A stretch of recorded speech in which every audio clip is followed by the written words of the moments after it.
be a manual, a guide for people that they could use for their entire writing life. And I really think it's going to be that way for people. I really believe it's going to revolutionize how they work.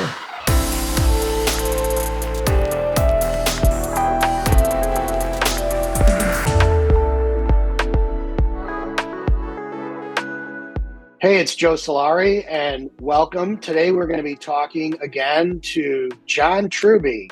How you doing, John? Hey, Joe. It's good to be with you. We were talking a little bit before it started, but I just want to say what an amazing piece of work you put together here. And we're going to cover some really cool stuff, and I got some questions probably nobody else is going to ask you, given my focus, but we'll make it quick and short for anybody that's watching this thing. Just go buy this book. We're going to talk about some really cool stuff, and you're going to understand why this book is important. But if you're serious about writing, this thing is going to be a long tool. How about that for a plug? I love to hear it, Joe. But that's really why I wrote it, because I wanted it to be a manual, a guide for people that they could use for their entire writing life. And I really think it's going to be that way for people. I really believe it's going to revolutionize how they work. Yeah. We're on the business of writing here. I love the fact rule number one is the business of writing is buying and selling genre. So can you just riff on that and tell people why that's rule number one? It's in the first 3 pages. Yeah, it's in the first chapter. I talk about these 3 rules that determine the storytelling business. And that's whether you're working as a novelist or in film or in television, it applies to you. And the first, as you said, is that this is a business. It doesn't buy and sell writers, or in film, buy and sell directors or actors. It's in a business of buying and selling genres. And so if you want to have any chance of success at all, you have to know how your particular genres work. And I go through that in the first half of each chapter. I devote that to the 15 or 20 plot beats that are found in each of the 14 major genres that I talk about in the book. And you have to hit them. You don't have to hit them in that order, which is what I talk about in the second half of each chapter, which is how do you flip the order to make it seem unique to the reader. You have to hit those beats. And if you don't master those beats, you're not in the game. It's that simple.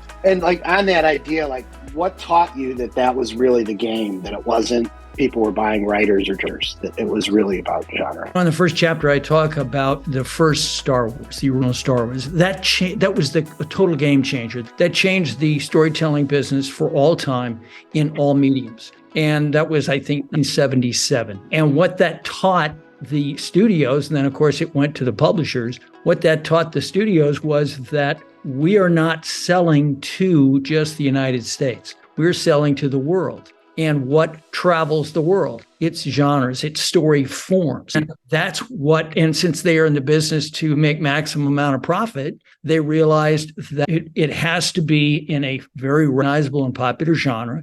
And then this brings up rule number 2 that I talk about in the first chapter, which is that if you want any chance of success, you have to mix both genres. You have to combine genres. And again, that came from Star Wars, because Star Wars was not one genre. It was probably 4. There's probably more than that, but it's at least 4. And that came from, it took them a while to figure out why that was so important. And really that's just come about in the last 20 years or so, which is that in every medium, there's a major increase in plot density. In other words, how many plot beats are happening in the same amount of time, or over the same 300 pages. And problem for writers comes from the fact that what separates the top 1% of writers from everyone else is the ability to write complex. So that's what we're talking about. If you're trying to be successful at the professional level, you've got to be in that top 1%. What is that? You got to be able to write complex plot. This raises the next big problem that you have, which is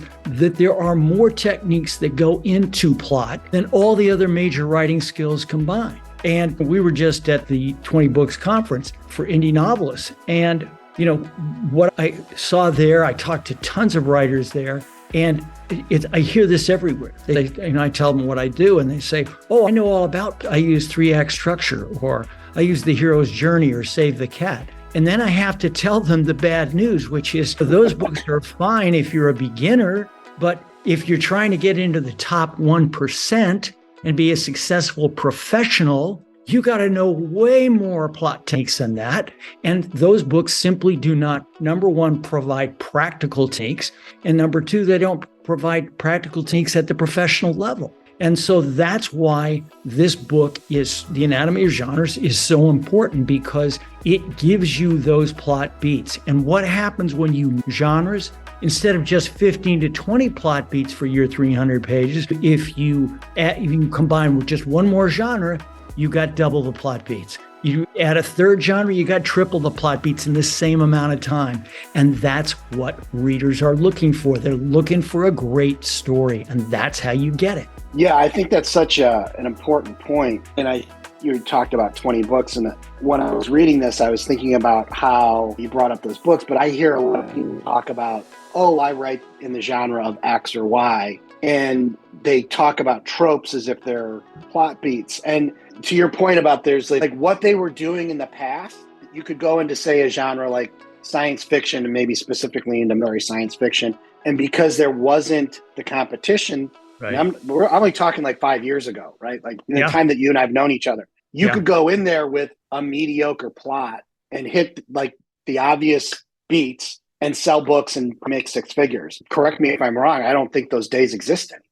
No, absolutely right. Absolutely right. And this is another thing I always tell writers is you're not competing against everybody writing stories. You are competing against the writers writing in your genre. Those are the people you've got to separate yourself out from the crowd. And what might have worked for you in the past, for example, let's say you're really good at marketing your work. That's great. That's still very valuable. But no longer. You've got to separate yourself in the story. And this is what a lot of writers don't understand. They think if I'm not successful, it's because I'm not marketing it correctly. I'm not spending the ad dollars and so on and so forth. No, that's pretty... I would say 99% of the time, that is not the reason. It's certainly important, but it's not the reason. The reason is in the story, and probably the reason is in the density of the plot and your ability to not only hit those plot beats, and this then gets into the third rule that I talk about in the book, which is you can't just hit those plot beats. You've got to trend the beat. And what does that mean? It means you've got to there's a number of ways you trend the genre, which means rise above. And one of the ways that you do it is you execute the plot beat different than anyone else has executed it. Because keep in mind, all of these people who are writing in your genre, they're all hitting those beats, right? So you can't just get away with hitting those beats. If you're just hitting the beats of the form, that just gets you into the game.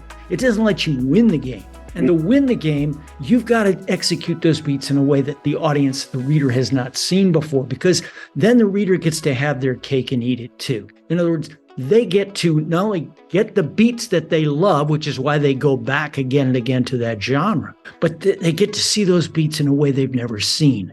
And so I liken it, I use the analogy of the beats are the structure of the body. The executing the beats in a unique way is the skin. You're putting a different skin on those natural bones. And another way that you transcend the genre and again separate yourself out from everybody else in your form is you change the order of the beats. The order of the beats, and of course I go through that in the first half of every chapter, the order of the beats have been determined over decades and sometimes centuries. And in the case of myth, over literally dozens of years. And the reason those beats are in that order is not because somebody just said, oh, wouldn't it be fun to tell this particular story that way?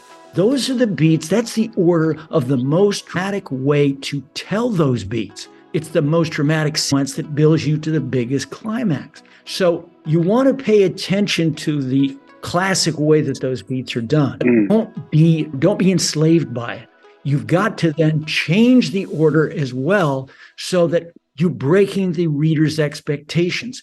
They know how the beats build. They may not be able to put names to those beats, but they know if they love romance, they know how those romance beats work. So if you can do it in a way that, in a sense that they haven't seen before, that again is going to separate you out from everyone else. Yeah, I was saying when I was reading this, because one of the things that I've been observing and doing some work around is the marketing piece is really about the appeal of the book, right? Is it going to be worth my reading time?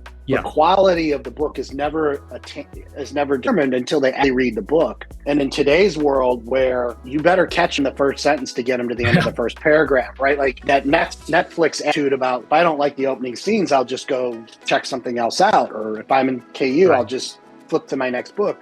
I think that what's really exciting to me when I was reading this is there's stuff here that can help an author understand, okay, you can get your marketing great. And when they open up the book and they read that, I call it the barrier to entry and exit, right? At the beginning, it's a barrier to entry. It's, am I going to give you some of my just reading time? I've only got that's the finite commodity in this whole thing is there's only so much reading time in the world. And the amount that I get in my lifetime, I may rather read a book I've already read than read a new author. Yeah. But if I read your book and I go over that barrier, now it's a barrier to exit.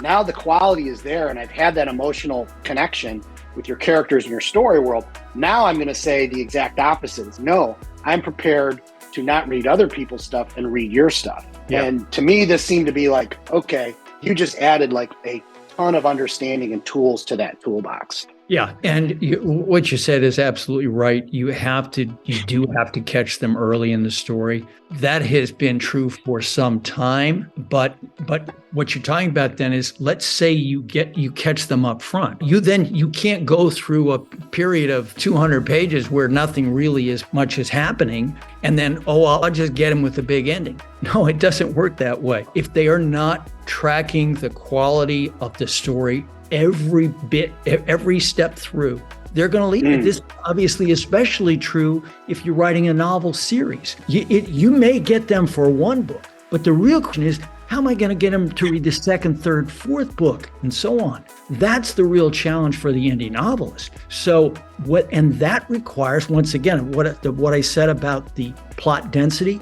Multiply that by 5 times if you're writing a novel series. The series has the most plot of any medium in the world. And so the question is, can you provide that level of plot that sustains over multiple books? That's where genres are your savior, because genres are a plot system. It's already been worked out. And if you can take that plot system, know what your main genre is, and really nail those beats, and then add the other beats from the other genres on top of it, you're going to get the plot density, and you're going to be able to extend that plot through multiple books. Interesting. You set some pretty lofty goals in this thing. Pretty early on, you say that this isn't just about like book mechanics, but this is about the philosophy of life. And it's clear that you've read a few philosophers because you're drawing on some of that to build your case. I'm really interested in hearing you talk more about that and how that this it sounds a little lofty, but that you're trying to bring these people on a spiritual or life journey in this story, and how you can use this as a tool to do that. You're absolutely right, Joe. But there's a very practical reason for it. And it gets back to that third rule of how the storytelling business works. That third rule being, you have to transcend the genre. I mentioned that there are the first 2 ways that you do that. One is you execute the beat in a different way. 2 is you execute the sequence of beats in a different way. The third way, and by far the most important, has to do with theme. Now, theme is probably the most misunderstood element of storytelling. Nobody knows what it is. And what they think it is, the old Samuel Goldwyn line who said, if you want to send a message, send it to Western Union. Meaning, don't tell the audience what this story is about. Don't, as we say in the writing world, don't be on the nose. And so what do writers do? They say, I don't want to be sending a message because that's the worst thing you can do. So I'm not going to have any theme at all. And so what they've just done is they've caused themselves a massive amount of potential for catching the reader and holding the reader. Because what these genres are really about, the reason people go back to them again and again, is not the plot beats. They know the plot beats. They love them, but they know them. The reason they go back to a particular genre again and again is because of the deeper life philosophy that's embedded in that story form. And it turns out that each genre has a specialized, a highly worked out life philosophy for how to live a successful life. And it includes a set of values by which you should live. And that's what happens when a really good writer is expressing theme. They don't do it as a message. They don't tell the reader what the message is in the dialogue. No, they do it through the story structure. What does that mean? They do it through the beats. Because it turns out, this is one of the most interesting things to me as I was writing this book, is it turns out that genres aren't just, each genre isn't just a plot system, it's a theme system. That theme has already been worked out and it's automatically connected to those plot beats. So if you hit the plot beats, you're going to be expressing that theme on some level. What the second half of each chapter does, though, is say, look, this is what the life philosophy of this genre is. You need to know it forward and backward in the deepest sense in order to really get the most out of it and express it in your particular story. If you can do that, you're doing something nobody else is doing. I always say the biggest thing that distinguishes the top 1% of professional writers from everyone else is the ability to conduct advanced, complex plot. That's true. What distinguishes the top 0.1% from all other writers is the ability to express advanced theme through that plot. And this is why this book is so important and why I think it's really going to be the secret weapon that writers are going to be able to use, which is I lay it out very clearly, just as I lay out the 15 to 20 plot beats that you have to hit. I lay out in great detail, as you've probably already noticed, all of the deep themes that are being expressed in that story form. And if you tap into those, you are setting yourself apart. You're going to be alone on the mountaintop, basically. Yeah. How full it is. Not to mention that you said it in a larger sense, there's a larger goal, which is for readers everywhere, not just writers, but readers, which is that these themes, this life is full wisdom by which we can live our lives. And I want readers to understand what is embedded in the stories that they love, because that has a massive effect on our lives. We're not aware of it, but it has a massive effect on our lives. And so that was the deeper goal that I had in this book. Oh, and it's pretty evident. When I was reading through it, and it was one of my philosophies with people when I'm talking to them about their marketing on this, is that I believe a lot of readers read because they're looking to have experiential and real human needs that they can't get in their own life. Whether you look at a system like Maslow's hierarchy or the human given system, and that just really lined up with that whole idea of there's these thematic experiential stories that to have a full life, you need to experience. If you're not going on that journey yourself, then you do it in reading or watching movies. And just seemed to be like such a nice fit to that idea and giving more tools to do that. Yeah, Joe, I can't emphasize enough how important that is and how little it's known by the vast majority of writers. And that's why I mentioned this idea that this book is really a secret weapon for writers to do, because nobody else is playing in this game. This has never been put in a book before about writing. Well, like as an example, like you think about most guys have watched The Godfather, right, and can quote the majority of the movie. Why is that? Keep your friends close and your enemies closer. Like that has meaning beyond just some line in a movie, right? Can you because I know you go into the crime and you do it at this much higher level, not just, hey, make sure that there's a bad guy and a good guy, but there's this overarching theme. Can you kind of unpack that for people? Sure. That movie? The very beginning of the book, I talk about what most people, writers and readers, think a story or a genre is about, but what it's really about. And it's often quite different. Let me just give you some examples. And I'm quoting here from the beginning of the book. Myth represents a journey to understand oneself and gain immortality. Myth is really about how do you gain immortality. When we talk about the gods and the heroes and so on, no, the deeper message is how can we gain immortality in this limited time that we have on this earth? And myth says you do it by discovering your destiny, what you were born to do. But myth doesn't define it in terms of that destiny is being given to you from above or from the outside or somewhere. No, it says you discover your destiny by discovering your deepest capabilities. What is the person you want to be? And that is something you have to create yourself. But myth says if you can find those deeper capabilities and develop them, you will have a good life and you will have a form of immortality that lasts much longer than you're actually on this earth. Another genre I talk about in the book is memoir. And Memoir is not about the past, which is what most people think. It's about creating the fantasy form.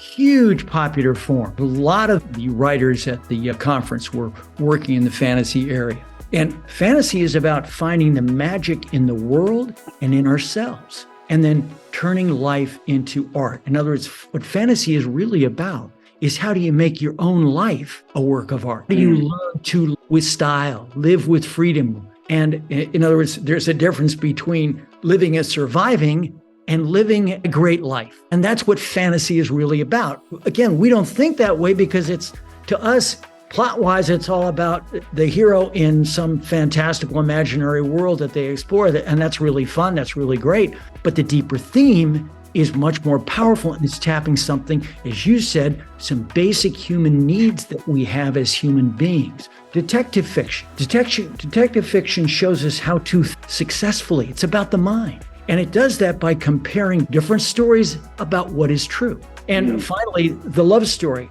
I talk about that as the final and the highest genre. Love stories reveal that happiness comes from mastering the moral act of loving another person. In other words, again, what most readers and writers of romance think it's about showing that emotional connection between two people. Now, no question about it, that's super important, and that's what tracks the main line of the story. What it's really about is two people trying to master the moral act of loving another person. In other words, and love stories tell us that you do that by learning how to satisfy some of what you want individually in order so that your partner can gain what they want. And then what they both learn by the end of the story is that together as a team, we're both going to be much more fulfilled than either of us will be alone. This is the type of theme that these genres teach us, all the way down to the most basic level, the most primal genre, which is horror. So they all have this kind of deeper life wisdom that taps into the reader in a way that they're not even aware, but it has tremendous power. Just to go back to that Star Wars example, Star Wars wasn't just successful because it mixed multiple genres. That was a huge reason. It was also because it expressed a religion. It didn't come right out and say, this is a religion. No, but that whole thing about the Force and the Jedi Knights and so on, that is a religious message that had tremendous worldwide power. And again, it transcended culture. Didn't matter where you lived in the world. The idea of being part of the Jedi Knights and living that set of values was incredibly powerful and appealing to people. Yeah, I think people think that stuff just magically happens, right? Where they see, you're right. People just say, oh, like, why is it that J.K. Rowling's books have taken off, right? And it's like, there's something that happened in that world where people connected, right? Because I've done this before at conferences where I show a picture of Harry Potter and I ask people, like, how do you feel about this character? And sometimes they can't even put those words, that emotion into words. It's so deep. Yeah. And then I show them a picture of J.K. Rowling and they're ready to throw stuff at the screen. And it's like, wait a minute, this is an imaginary person, doesn't exist. And this is a real person that created that. But it's this connection, this emotional, deep connection that people have had with that story experience, whether they saw themselves as that character or they felt they were a sidekick, however it is, they went on that journey, that life journey with that character, and it changed their life.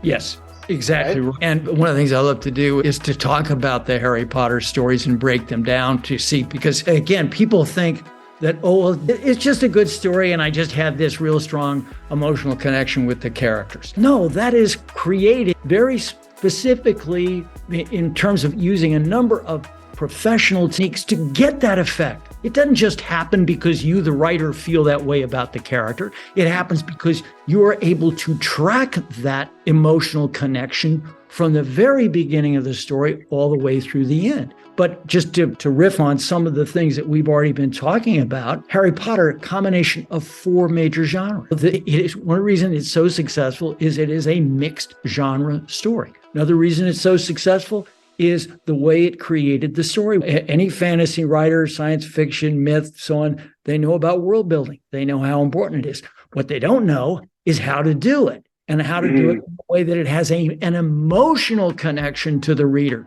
It's not just a matter of, I'm going to come up with all these fantastical things that I'm going to throw into the mix. No, it's very specifically created. And that's one of the things I go into in the book in both the myth chapter and the fantasy chapter is how do you create not only a detailed and original story world, but one that connects and matches the growth of the hero. That's the thing that so many writers don't know how to do. And that's how you get, again, the big payoff. That's how you separate yourself from everybody else writing these, for example, fantasy stories. A little bit of a change here in tech. So there's a lot of folks that probably already know who you are from The Anatomy of Story, right? Yeah.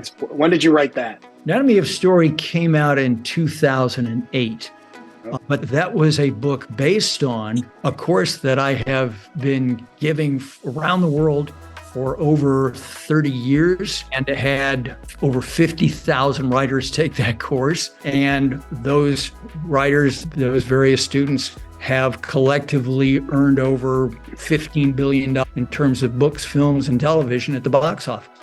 It has been an extremely successful course and book. In fact, that book has sold over 200,000 copies in 9 different languages. And that book was, I think, very important. And I think the way it's read today is that it's, again, my intention from the very beginning with that book was I want to include all of the professional level techniques you need to know in order to write a professional level story, no matter what the genre is. And I think that it succeeds in doing that. But again, the reason that I then wrote The Anatomy of Genres was that the one thing that book doesn't cover is it says nothing about genres. In this world today, you can't just write a really good story. You have to write a really good story in that particular genre, and you have to transcend it. That's why writing The Anatomy of Genres I felt was so important, to deal with the problem that writers face today. It's designed to solve the major problem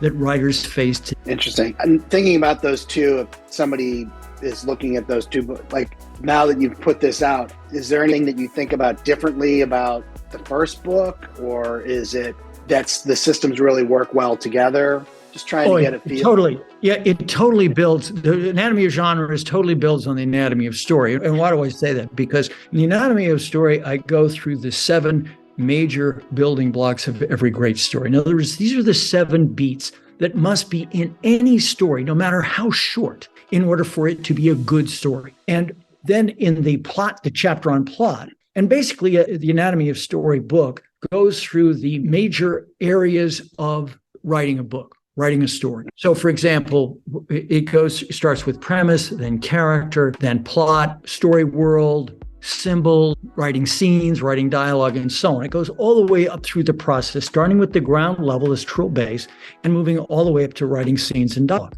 And so in the plot section, I go through not just the 7 steps of a great story, but the 22 steps. And this is really where you get into having a plot that is complex enough to deal with the professional level. Now, here's the difference. The Anatomy of Genres, each genre handles those 7 basic steps in a different way. All hit the 7 steps, but they do them in a different way. Let me give you a perfect example.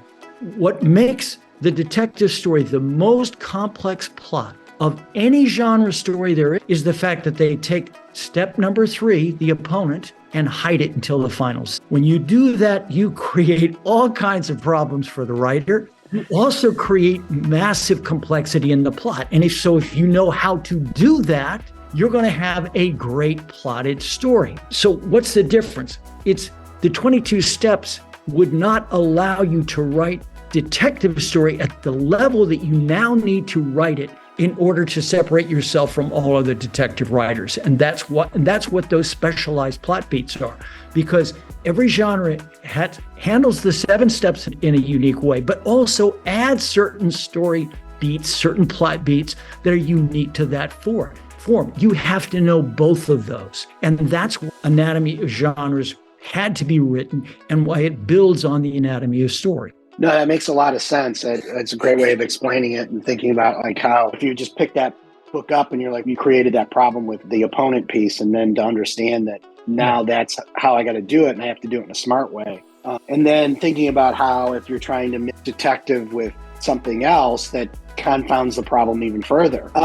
You've just brought up a really important point that I'm glad I can talk about with your listeners, which is that I've said early on that it is absolutely essential that you mix genres from 2 to 4. And that's absolutely true. The problem comes with how you do it. Most writers, when they try to mix genres, they end up with story chaos. Now, why is that the case? It's because every genre has its own predetermined hero, predetermined desire line, at the goal of the hero that provides the spine of the story, and 15 to 20 plot beats, and a specialized theme. All right. So if you use more than one and don't know how to mix them, what you end up with is too many heroes, too many opponents, too many desire lines, which means you have multiple spines, and a story will not work with multiple spines. And you have all of these plot beats, and you have no idea how to put them together. And so here is the most important technique for handling that. Again, I talk about it extensively in the book, but the first most important trick is choose your primary genre. Make one of them the main story form that you're dealing with. And what that does is it gives you your main character, your main opponent, the single desire line that's going to track the spine of the story, and the 15 to 20 plot beats that must be in this story. Then what you do is you take the other genres that you want to mix in, and you take the plot beats that from those other genres work with the main genre, but only if they work with the main genre.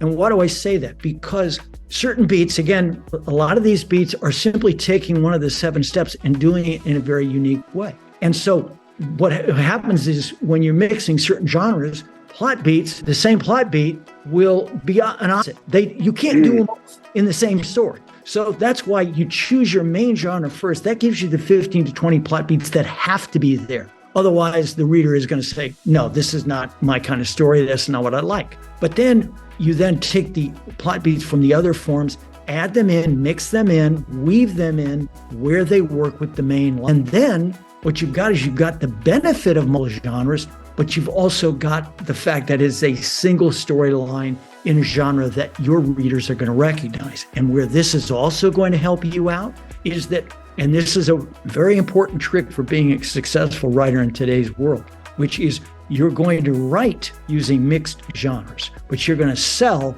you've got to be able to tell your readers, this is the form I work in. And so if you don't, then, they don't know where to put you, and Amazon doesn't know where to put you, and so on and so forth. And if you get put in the wrong category, then you're really in trouble, because they're going to really confuse what you've done in terms of marketing with what you've done in terms of quality of writing. They're going to say, this is really a lousy story, when it's just not the story that they expect, because it's not in the genre that they expect it to be reading it in. So this is why it's so important. Pick your genres when you write, but know the single genre for when you sell. I'm sure you've worked with some people who, while you're writing this, been writing this thing for the past 5 years. You've been working with some people that have started to apply this. Can you share how you've seen some of your students or some of your people you've coached, like how they've adopted this, and how when like the penny drops for them? You get to it, getting to a really key point, which is, can you execute what I'm asking you to execute? Yeah. I'm asking you to execute at the highest level. And I will often use, so writers can understand what they're really dealing with, I will often use a sports metaphor. That is, if you want to play professional sports, for example, I would love to be the point guard on the Lakers, but just because I want to doesn't mean I get to, right? Yeah. You may want to be a top writer. That doesn't mean you're going to get there. And when we're talking about professional athletes, we're talking about the top 1%. We're really probably talking about the top 0.1%. And so that's the kind of level that we're competing with in terms of professional storytelling. Now, one of the things that the indie novel world has given us, it's the greatest boon for writers that we've ever had after the printing press. What it allows us to do is it allows us to get our voice out there. It allows us to get our story brand out there. Whereas if you are writing in film or television, you don't get to do that. It's a minimum of $100 million to make a movie. That's just to make the movie, not to sell it. So you can't just write a script and say, okay, here it is, guys. Now go do your thing with it. No. But with a novel, you can do that. It's out there and you start building your brand. But what is going to allow you to sustain and build a brand is the quality of the storytelling. And so I'm asking writers to do something very difficult, which is what? It is learn how to write complex plot in your genre and be able to express advanced theme through that plot. And that's why when I talk about the book, initially, it can be a little intimidating for writers. They think, I don't know how to do that stuff. I know you don't. That's why this book is there.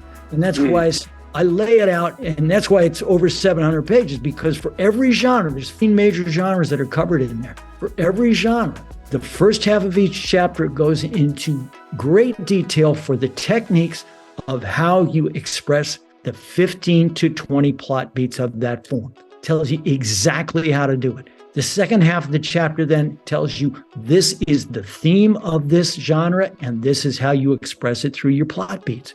And so I take you by the hand step by step. And so even though what I'm asking you to get to is a very high level, I'm trying to give you the tools to get there. No, it comes across that way. To me, it was like probably not the best analogy, but it's almost a recipe book. Yeah. In the sense of it's explaining to you how you can make a good quality baked good or whatever it is. That now you can be a cook and follow the recipe, or you can be a chef and learn from that and then start to say, you know what, I get this. But what I'm going to do is I'm going to take out a little bit of salt and add a little more sugar. But at least you have a place to start and understand, okay, what are the components that I need? Yeah, exactly. And that was part of what I say in the very opening chapter is the anatomy of story was this is how you write a good story. The anatomy of genres is how do I write a great story? So it's not just, you're absolutely right. It gives you the recipe. It gives you the beats that you have to have. But then, and this is the part I think that is revolutionary about the book, is it says, okay, now I'm going to take you from being a cook to a chef. This is how you get to the highest level writer in that particular genre. That is, I think, where certainly writers are going to find the 15 to 20 beats listed in the order that they're supposed to be in that story. They're going to find that very helpful. But what is, I think, going to really blow their minds in terms of being helpful to them to become really the best writer they can be is all the stuff in the second half of each chapter about theme, about expressing this kind of full story wisdom to your reader, which gets the emotional connection between reader and story. That is what sets the best apart from everyone else. Yeah, and I would say that another big thing that's changed is in the time that you and I have known each other is there was a time where you could look in the marketplace and see something that was doing okay or doing well and maybe just put some improvements on it and be more successful with it.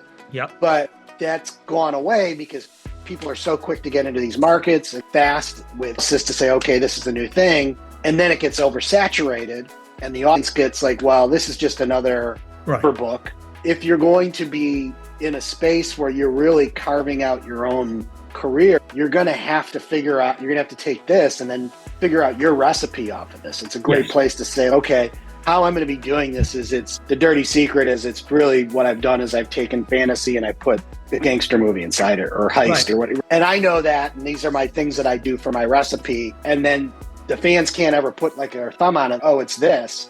But emotionally, they just want to go on that journey. Yeah. Exactly. You've got to be, as the writer, you've got to be the person who knows technique-wise how to do that. But you touched on a couple of really important things there. One is that one of the ways that you transcend the genre and separate yourself out from the crowd is to mix genres that are not normally mixed before. And this is, again, a way that you not only mix the genre, so you give the reader a lot of plot beats, but you also give them a sense of beats that they've never seen before. They've never seen those 2, 3, or 4 story forms put together. Now, let me give you a good example.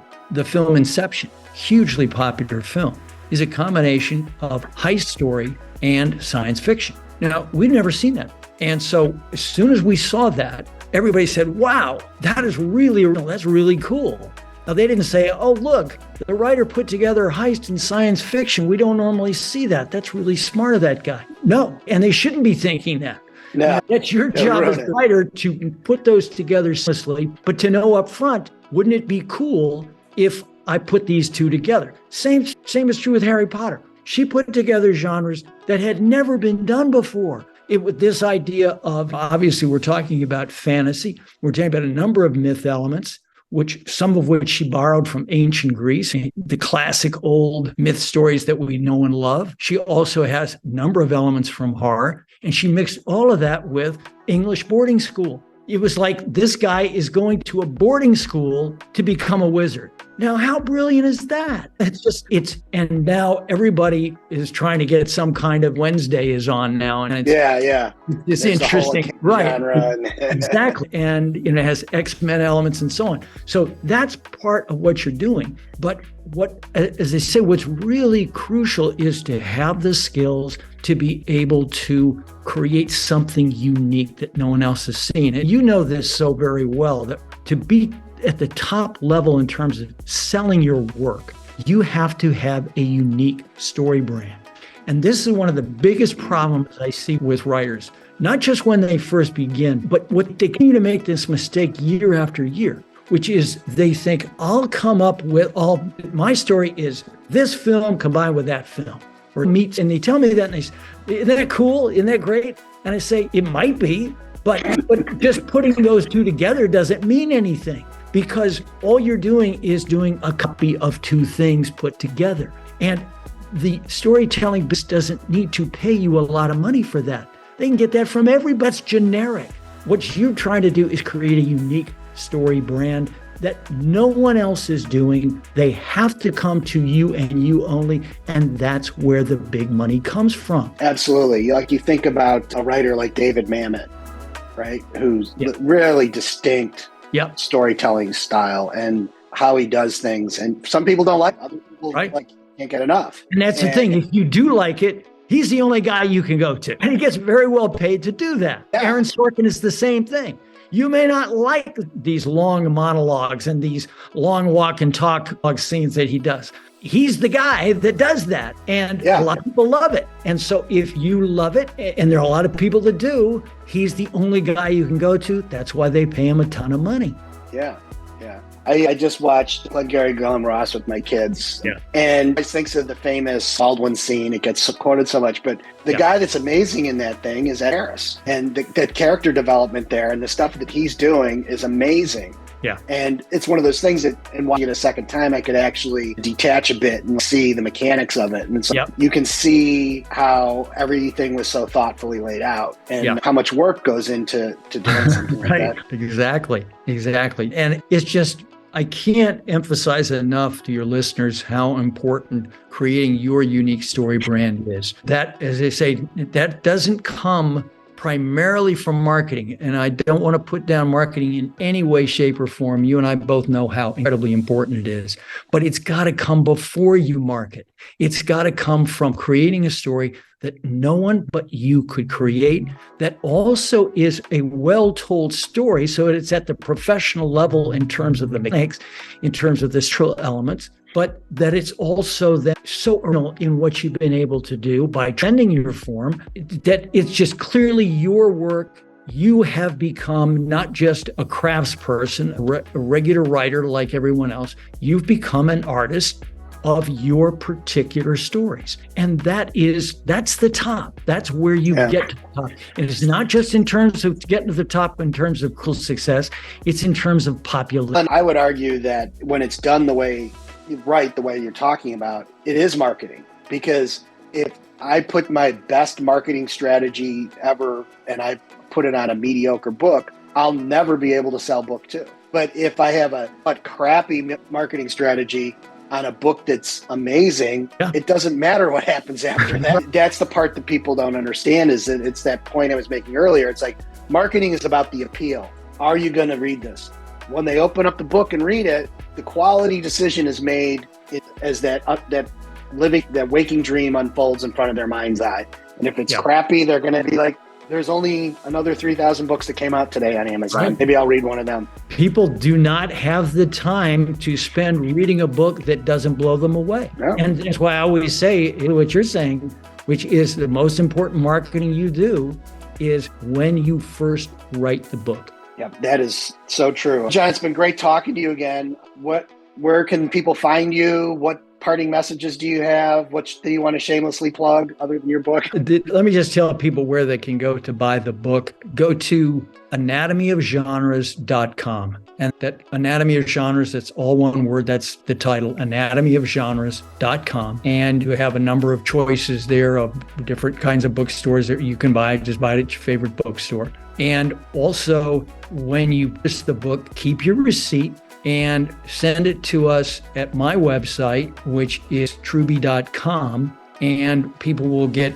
and that bonus is a class. There's 2 classes that they can choose from. One is the class that I did on Avatar, and the other class is a class I did on Westworld, a TV show, first season. And in these classes, I break down, using all the tips from the book, I break down these 2 classics and explain exactly how they work, what are the beats, how do they sense the beats, what is the transcendent theme of these stories, and why do they enter the area of greatness? And then underneath that is the suggestion, how can you do the same thing? Now, I don't ever promise anybody that I'm going to help them become a great writer. That's their job. But I believe that my job is to give people the tools, the knowledge, the information that they need as a basis to get there. Then how they apply those tools, that's up to them. And on Truby.com, you can see other courses and stories where that I have that I won't go into at this time. But the